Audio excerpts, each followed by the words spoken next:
Doctor Arindam অধিকারী তিনি লিখছেন, কৃষ্ণেন্দু, তুমি এক গরিব বাড়ির সন্তান ছিলে। কৃষ্ণেন্দু, তুমি কিন্তু সপ্তম শ্রেণীতে পড়তে পড়তেই শিখে নিয়েছিলে অপূর্ব এক জীবনবোধ।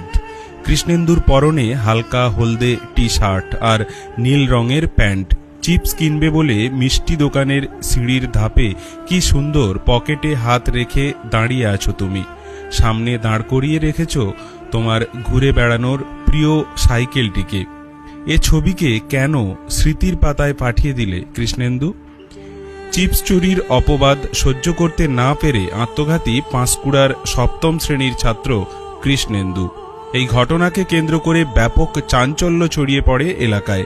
এলাকার দোকানদার শুভঙ্কর দীক্ষিত, যে পেশায় আবার সিভিক, তার কঠিন শাস্তির দাবি তুলেছেন স্থানীয় এলাকাবাসীরা। জানা গিয়েছে, গত রবিবার বিকেলে পাঁশকুড়া এলাকার ওই সপ্তম শ্রেণীর ছাত্র স্থানীয় একটি দোকানে চিপস কিনতে গিয়েছিল। সেই সময় দোকানদার ছিলেন না।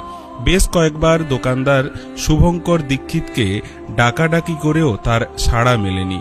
দোকানের সামনে চিপসের প্যাকেট পড়ে থাকতে দেখেছিল ওই ছাত্র।